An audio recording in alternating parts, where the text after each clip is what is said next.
स्वागत है दोस्तों आपके अपने YouTube channel SS life time में। दोस्तों आज हम जानने वाले हैं पाषाण काल के इस बेहतरीन और खूबसूरत चैप्टर के विषय में।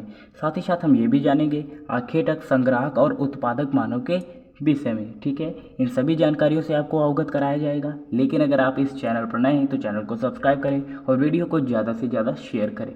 सबसे पहले हम ये जान लेते हैं कि कल हमने क्या सीखा था, उसे एक बार रिवाइज कर लेते हैं, उसके बाद आगे बढ़ते हैं। कल हमने इतिहास में जो भी सामग्री उपलब्ध थी उसके आधार पर इतिहास को कितने भागों में बांटा गया, इस पर हमने कल चर्चा किया था। तो इतिहास को 3 भागों में बांटा गया है, प्राग ऐतिहासिक काल, नंबर 2 आदि ऐतिहासिक काल और नंबर 3 ऐतिहासिक काल। ठीक है, इसके विषय में हमने थोड़ी थोड़ी जानकारी कल इकट्ठा की थी और उसे समझने का प्रयास भी किया था। आज हम जानेंगे प्राग ऐतिहासिक काल के विषय में। ठीक है, इसके कालखंडों को समझेंगे और साथ ही साथ कुछ एग्जाम पॉइंट ऑफ व्यू प्रश्नों को भी कवर करेंगे। ठीक है, सबसे पहले जानते हैं पाषाण काल किसे कहते हैं। पाषाण काल वह कालखंड जिसमें मानव का जीवन सिर्फ और सिर्फ पत्थरों पर आश्रित था, पाषाण काल कहलाया। पुरातत्ववेताओं और इतिहासकारों का मानना है कि आज से लगभग 2 करोड़ वर्ष पूर्व मानव जीवन की प्रक्रिया का प्रारंभ हुआ था। आज से लगभग कितने वर्ष पूर्व? 2 करोड़ वर्ष पूर्व मानव जीवन की प्रक्रिया का प्रारंभ हुआ था। प्राचीन काल का मानव जंगलों में रहता था। इस बात से आप भी अवगत हैं कि प्राचीन काल का मानव कहाँ रहता था? जंगलों में। आपके मन में एक प्रश्न होना चाहिए कि जब मानव जंगलों में रहता था तब उसे किन किन कठिनाइयों का सामना करना पड़ सकता था। मान लीजिए अगर अभी आपको जंगलों में भेज दिया जाए तो किन समस्याओं से आपको जूझना पड़ सकता है। सबसे पहले आपको मौसमों से बचाव करना होगा खुद का, और नंबर दूसरे पर आता है जंगली जानवरों से भी अपनी रक्षा करनी होगी। सबसे पहले जान लेते हैं कि मौसमों से आप कैसे अपना बचाव करते हैं।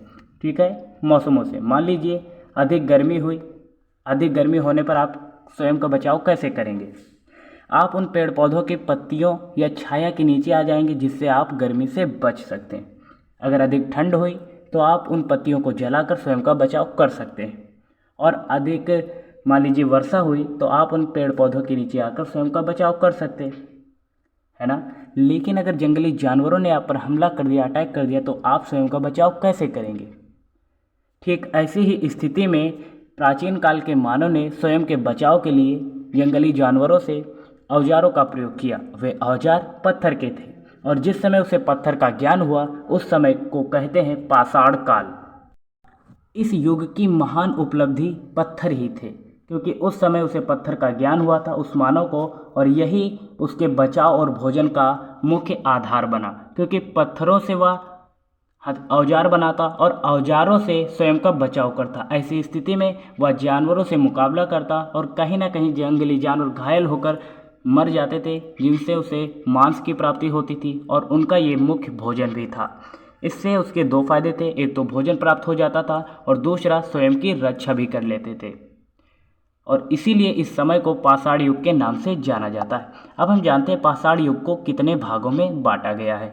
तो पाषाण युग को 3 भागों में बांटा गया है, जैसा कि आप यहाँ पर देख पा रहे हैं। नंबर 1 पुरापाषाण काल, नंबर 2 मध्यपाषाण काल और नंबर 3 नवपाषाण काल। हालांकि इसमें ताम्रपाषाण काल को भी आपको पढ़ना होता है, क्योंकि ताम्रपाषाण काल ये भी इंपॉर्टेंट है एग्जाम पॉइंट ऑफ व्यू। ठीक है, अब हम सबसे पहले जानेंगे पुरापाषाण काल का इतिहास, इसमें मानव की क्या क्या उपलब्धियाँ रही। ठीक है, पुरापाषाण काल में मानव को आग का ज्ञान हो गया था। ठीक है, इस काल में उसे किसका ज्ञान हुआ? आग का। आप इसे नोट कर सकते हैं, याद रख सकते हैं। ठीक है, सबसे पहले अब हम ये जानते हैं कि मानव को आग का ज्ञान हुआ कैसे। दोस्तों अभी मैंने आपको बताया कि मानव जंगली जानवरों से अपने बचाव के लिए पत्थर के औजारों का उपयोग करता था। ऐसी स्थिति में उसे औजारों को बनाना भी पड़ता था, और जब वह पत्थर के औजारों को बनाता, कहीं उनकी चोन या नुकीले कुछ दांत भी बनाता, जिससे शिकार करने में उन्हें आसानी हो। ठीक है, तो ऐसी स्थिति में वे पत्थर को आपस में टकराते थे और जिससे चिंगारी निकली और सूखे पत्तों में जा लगी। इससे भीषण आग लग गई जंगल में, जिससे मानव को आग का ज्ञान हुआ। ठीक है, पुरापाषाण काल में उसे आग का ज्ञान कैसे हुआ आप यहाँ से समझ सकते हैं। ठीक है, वह औजार बनाता था और ऐसी स्थिति में चिंगारी भी निकलती थी पत्थरों को आपस में टकराने से, और ऐसी स्थिति में उसे आग का ज्ञान हो चुका था। पुरापाषाण काल की ये महान उपलब्धि थी। ठीक है, अब हम ये जानते हैं मध्यपाषाण काल के विषय में इसकी क्या क्या उपलब्धियां रहीं, और साथ ही साथ कुछ एग्जाम पॉइंट ऑफ व्यू प्रश्नों को भी समझेंगे। मध्यपाषाण काल में उसने खेती करना प्रारंभ कर दिया था। मानव ने मध्यपाषाण काल में खेती करना प्रारंभ कर दिया था और पशुओं को पालना भी प्रारंभ कर दिया था। ठीक है, अब हम ये जानते हैं कि मानव को खेती का आभास कैसे हुआ या ज्ञान कैसे प्राप्त हुआ।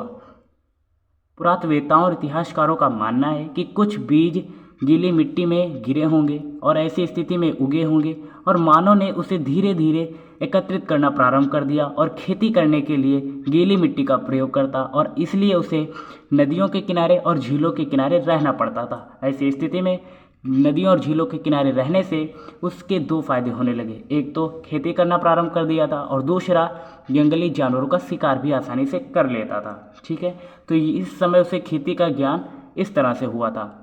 और इस समय मध्यपाषाण काल में उसने सबसे पहले किस पशु को पाला, ये बड़ा प्रश्न है। मध्यपाषाण काल में मानव ने सबसे पहले कुत्ता को पाला था। सबसे पहले किसको पाला था? कुत्ता को। आप इसे याद रख सकते हैं क्योंकि ये एग्जाम में अक्सर पूछ लिया जाता है। तो इस तरह से मानव खेती करने के लिए जो बीजों को एकत्रित करता था, तो ऐसी स्थिति में वह एक संग्राहक मानव बन गया। और जब वह जंगली जानवरों से स्वयं के बचाव के लिए जिन औजारों का उपयोग करता था और जिनकी मदद से स्वयं के लिए भोजन की व्यवस्था करता था, तो वह आखेटक बन गया। आखेटक मतलब क्या होता है? शिकारी। और वह शिकार तो करने लगा था, शिकार करने से उसे मांस भी प्राप्त हो जाता था और दूसरा स्वयं से रक्षा भी कर लेता था। तो ऐसी स्थिति में वह आखेटक बन चुका था। ठीक है, आखेटक भी समझ में आया होगा आपको।